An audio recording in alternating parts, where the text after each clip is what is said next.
Self স্টাডিতে আপনাদেরকে আবারও স্বাগতম। তো গত লেকচার ওয়ানে আমরা কিছু ব্রিফ থিওরি এবং এনআই অ্যাপ্রোচের কিছু ফর্মুলা নিয়ে আলোচনা করেছি। তো এই লেকচারে আমরা এনআই অ্যাপ্রোচের কিছু এক্সারসাইজ অঙ্ক করব। তো আপনারা কমার্স অ্যাপ্লিকেশন বইয়ের থিওরি অফ ক্যাপিটাল স্ট্রাকচার অধ্যায়ের এক্সারসাইজ 3 এক্সারসাইজ নাম্বার C3 বের করুন এবং আমাদের সাথে মিলিয়ে নেবেন। তো দেখুন এক্সারসাইজ C3 তে যেটা আছে, Lipton trading companies earnings before interest and tax, EBIT খুব সহজভাবে বলা আছে 6 lakh. The equity capitalisation rate Ke এটাও দেওয়া আছে ইজ 12.50%। এরপরে 10% interest is on a bond involving total interest of টাকা 2 lakh. 10% interest is a bond. বন্ডের যে বিষয়টা, বন্ড আর ডেপ্ট একই কথা, এটা হচ্ছে কেডির মান, কস্ট অফ ডেপ্ট। কেডি হচ্ছে কস্ট অফ ডেপ্ট ক্যাপিটাল, অথবা এটা আমরা কেডির মান ধরবো, অথবা কস্ট অফ বন্ড ক্যাপিটাল, একই কথা। এরপরে টোটাল ইন্টারেস্ট দেওয়া আছে 2 lakh. The number of share of the company is 16,000, অর্থাৎ এনএস নাম্বার অফ শেয়ার। এবং ডিভিডেন্ড পে আউট রেশিও 60%, অর্থাৎ ডিপি রেশিও দেওয়া আছে 60%। তো আমরা যেহেতু এনআই অ্যাপ্রোচের ফর্মুলাগুলো গত ক্লাসে দেখেছি, সো এখানে ইউজিং এনআই অ্যাপ্রোচ ব্যবহার করে আমাদের এখানে যে 8টা রিকোয়ারমেন্ট আছে এগুলো করতে হবে। Total market value of share, total market value of ডেপ্ট, total market value of the firm, overall capitalization rate, market price per share, earning per share, dividend per share, percentage of financial leverage. তো দেখুন এখানে 8টা requirement, বিশাল বড় একটি অঙ্ক। তো আমরা একটু ব্রেক করে সরাসরি এক্সারসাইজ C3-তে চলে আসছি, কারণ এক্সারসাইজ বি বির যে অঙ্কগুলা বা বি পার্টে আসার মতো যে অঙ্কগুলা, এই C3 করলে বা এই ধরনের অঙ্ক করলে ওগুলা বির অঙ্কগুলো অটোমেটিক পারা যাবে। তো দেখুন রিকোয়ারমেন্ট ওয়ানে যেটা বলা আছে, total market value of share, market value of share বা এস, এস দ্বারা প্রকাশ করা হয়। এই সূত্রটা আমরা শিখেছিলাম EBIT minus I divided by Ke. EBIT এখানে দেয়া আছে 6 লক্ষ, মাইনাস আই হচ্ছে টোটাল ইন্টারেস্ট দেয়া আছে 2 লক্ষ টাকা, এবং কেই যেটা বইয়ে, কেইটা সহজভাবে অঙ্কের মধ্যে দেয়া আছে 12.50%। তো এইটা ক্যালকুলেশন করলে আমাদের আসবে 32 লক্ষ টাকা। এরপরে রিকোয়ারমেন্ট 2-তে বলা আছে total market value of ডেপ্ট, market value of ডেপ্ট B দ্বারা প্রকাশ করা হয়। এর ফর্মুলা হচ্ছে I by KD. 10% interest on bond, এটাই হচ্ছে আমাদের কেডি যেটা অঙ্কের মধ্যে দেওয়া আছে, আর আই টোটাল ইন্টারেস্ট। তো এটা ডিভাইড করলে আসবে 20 লক্ষ টাকা। এরপরে রিকোয়ারমেন্ট 3 দেখুন, total market value of the firm বা ভির মান। টোটাল মার্কেট ভ্যালু অফ ফার্মকে ভি দ্বারা প্রকাশ করা হয়। ভির ফর্মুলাটা অনেকটাই সহজ, V equal S plus B. তো রিকোয়ারমেন্ট ওয়ানে যেটা আমরা এস ব্যবহার করলাম 32 লক্ষ টাকা, এবং আমাদের বি যেটা অঙ্কের মধ্যে, এবং বি যেটা আমরা রিকোয়ারমেন্ট 2-তে বের করেছি 20 লক্ষ টাকা, এই দুইটা যোগ করলে আমাদের আসবে 52 লক্ষ টাকা। এরপরে রিকোয়ারমেন্ট 4-এ দেয়া আছে ওভারঅল ক্যাপিটালাইজেশন রেট বা কেউর মান। ওভারঅল ক্যাপিটালাইজেশন রেটকে কেউ দ্বারা প্রকাশ করা হয়, এবং কেউর যে ফর্মুলাটা ইবিআইটি বাই ভি। তো ইবিআইটি আমাদের দেয়া আছে 6 লক্ষ, এবং ভি রিকোয়ারমেন্ট 3-তে বের করলাম 52 লক্ষ। এটা ডিভাইড করলে আমাদের আসবে 0.1154, 0.1154, that is implies 11.54%। এরপরে রিকোয়ারমেন্ট 5-এ বলছে মার্কেট প্রাইস পার শেয়ার বা মার্কেট প্রাইস এমপিপিএস বা এমপিএসও দেওয়া যায় এক্ষেত্রে। এই এমপিএস এর সূত্র হচ্ছে এস বাই এনএস। এস হচ্ছে আমরা রিকোয়ারমেন্ট ওয়ানে যেটা বের করেছি 32 লক্ষ, এবং এনএস আমাদের বইতে দেওয়া আছে 16,000 নাম্বার অফ শেয়ার, ইকুয়াল এইটা আসতেছে 200 টাকা। এরপর রিকোয়ারমেন্ট 6 এ আর্নিং পার শেয়ার ইপিএস।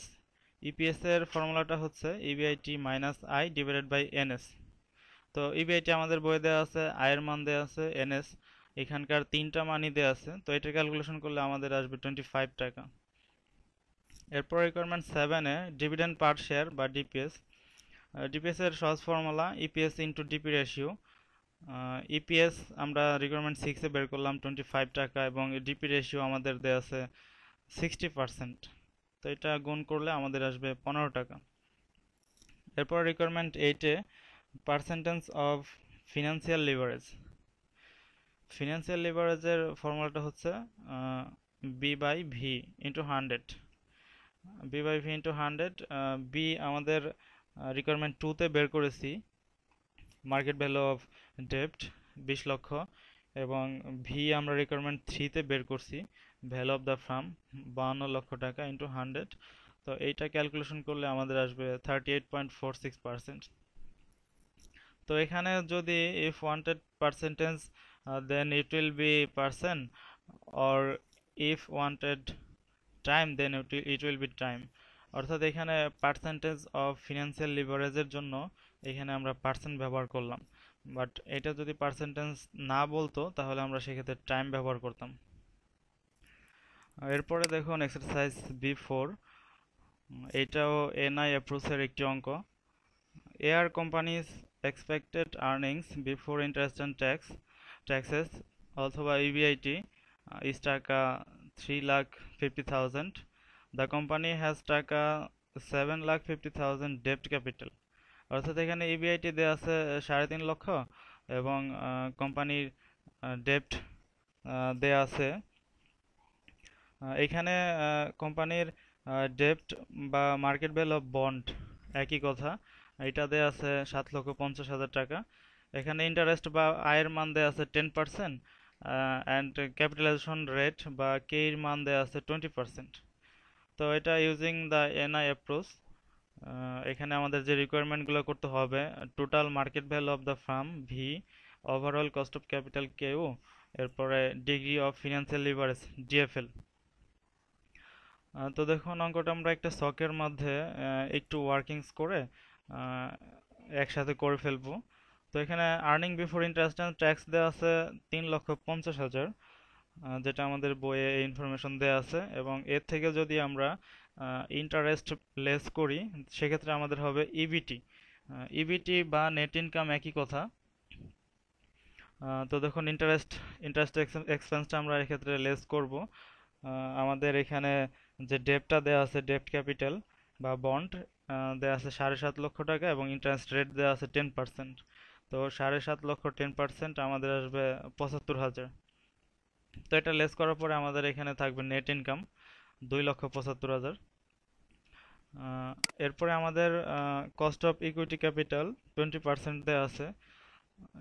এক্ষেত্রে আমরা market value of the equity share S এর মানটা বের করতে পারি। এস হচ্ছে এক্ষেত্রে এনআই বাই কেই। এনআই হচ্ছে আমাদের নেট ইনকাম, কেই হচ্ছে আমাদের কস্ট অফ ইকুইটি ক্যাপিটাল। অর্থাৎ আমরা 2,75,000কে যদি আমরা 0.2 দিয়ে ভাগ করি আমাদের আসবে 13,75,000 টাকা। এরপরে market value of the bond বা ডেপ্ট বির মান যেটা অঙ্কে দেওয়া আছে 7,50,000 টাকা। তো আমাদের এখানে রিকোয়ারমেন্ট যে তিনটা করতে হবে, total market value of the firm বা ভির মান রিকোয়ারমেন্ট 1-এ। তো ভি আমরা এর আগে যে অঙ্কটা করলাম সেখানেও আমরা দেখেছি V equal S plus B. তো আমরা এসটা বের করলাম এনআই বাই কেই 13,75,000, এবং আমরা এখানে মার্কেট ভ্যালু অফ বন্ড বা বির মান এটা আমাদের দেওয়া আছে 7,50,000। তো এই দুইটা আমাদের যোগ করলে আসবে 21,25,000। এরপর রিকোয়ারমেন্ট 2-তে overall cost of capital. Overall cost of ক্যাপিটালের যে ফর্মুলা কেউ equal EBIT by V into 100। তো ইবিআইটি আমাদের বইয়ে দেওয়া আছে 3,50,000 অঙ্কের সূত্র, অঙ্কের ইনফরমেশনের মধ্যে, এবং ভি আমরা রিকোয়ারমেন্ট 1-এ বের করলাম 21,25,000 টাকা। তো ইন্টু 100 করলে আমাদের এটা আসবে 16.47%।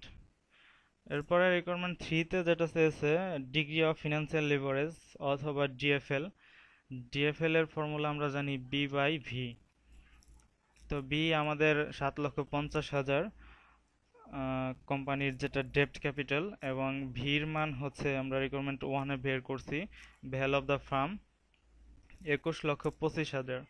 তো এটা ডিভাইড করলে আমাদের আসবে 0.3 টাইমস, 0.35 টাইমস। এরপরে প্রবলেম থেকে একটা অঙ্ক করব, problem B2। Kia company's cost of capital KE is 10% and cost of debt KD is 8%. When the company manage their capital 100% from equity, the overall cost of capital is 10%. If the company's 50% capital comes from debt, what will be the overall cost of capital. অর্থাৎ এখানে কে এর মান বের করতে হবে আমাদের। এখানে কে এর মান দেওয়া আছে 10%, কস্ট অফ ডেপ্ট বা কেডির মান দেওয়া আছে 8%, এরপরে 50% ক্যাপিটাল কামস ফ্রম ডেপ্ট যেটা বির মান দেওয়া আছে। এবং এখানে দেখুন when the company manage their capital 100% from equity, অর্থাৎ এখানে এটা এটা হবে ভির মান, that is total cost value. Total cost value এখানে আমাদের 100%। তো আমরা যেটা আমাদের বের করতে হবে what will be the overall cost of capital. তো ওভারঅল কস্ট অফ ক্যাপিটালের যে আমরা ফর্মুলাটা জানি, Ko equal Ke into S by V plus Kd into B by V. তো আমাদের অঙ্কের ইনফরমেশনে কে এর মান দেয়া আছে 10%, এরপরে আমাদের ভির মান দেয়া আছে টোটাল কস্ট ভ্যালু 100%, এরপরে কেডির মান এটাও দেওয়া আছে 8%, বির মান দেওয়া আছে 50%। সো আমাদের এখানে শুধু এস এর মানটা বের করতে হবে। তো দেখুন এখানে হালকা একটু নোট করে নেবেন এস এর মান বের করার জন্য। হিয়ার এখানে কে এর মান দেওয়া আছে, কেডির মানও দেওয়া আছে, এস এর মান এটাও দেওয়া আছে, ভির মান। তো এই যে V value of the firm, এইটা যে আমরা ফর্মুলাটা জানি V equal S plus B. তো এই সূত্রটা দিয়ে আমরা এখানে এস এর মান বের করতে পারি। অর্থাৎ ভি এখানে টোটাল কস্ট ভ্যালু দেওয়া আছে 100%, এস এর মানটা আমরা বের করবো, এটা এভাবে রাখবো, প্লাস বির মান দেওয়া আছে 50%। The company 50% capital comes from ডেপ্ট যেটা 50%। সো আমরা এইটা 100 থেকে 50 মাইনাস করে এস ইকুয়াল টু পেলাম আমরা 50%। তো দেখুন আমরা এবার মানগুলো ফর্মুলাতে বসাবো। কেউ যেটা দেওয়া আছে 10%, এস এর মান যেটা আমরা পেলাম 50%, এরপরে ভির মান দেওয়া আছে টোটাল কস্ট ভ্যালু 100%, এরপরে কেডির মান আমরা এটাও আমাদের অঙ্কে দেওয়া আছে 8%, এরপরে বির মান আবার 50% আর ভি 100%। তো এইটা আপনারা আরেক লাইন ক্যালকুলেশন করে নেবেন, এটা ক্যালকুলেশন করলে আসবে 9%। তো এই লেকচার আর বেশি ব্রড করলাম না, এই লেকচারে সেম অ্যাজ ম্যাথও দেওয়া হলো না। পরবর্তী লেকচার 3 শেষ করে আমরা সেম অ্যাজ অঙ্কগুলো আপনাদেরকে দেব। তো আমরা অবশ্যই চ্যাপ্টার ডিটেলস লেকচার করে থাকি এবং আমাদের ভিডিও লেকচারগুলো গভর্নমেন্ট কলেজের প্রফেসর দ্বারা ভেরিফাইড করানো। তো একটা বিষয় কি, আপনারা একটু সময় নিয়ে পড়বেন। আপনারা যদি কোনো টিচারের কাছে পড়তে চান সেক্ষেত্রে একটা চ্যাপ্টার শেষ করতে 5টা বা 6টা লেকচার লাগে, সেক্ষেত্রে দেখা যায় যে 15 দিন বা 20 দিন লেগে যায়। সো আমাদের লেকচার আপনি 6টা বা 5টা লেকচার 1 ঘন্টায় দেখতে পাচ্ছেন। সো আপনি 1 ঘন্টায় তো আর এই চ্যাপ্টার শেষ করতে পারবেন না। আপনি ডে বাই ডে প্রতিদিন একটা করে লেকচার দেখতে পারেন এবং প্র্যাকটিস করতে পারেন, অথবা একটু সময় নিয়ে করবেন। তো ধন্যবাদ সবাইকে।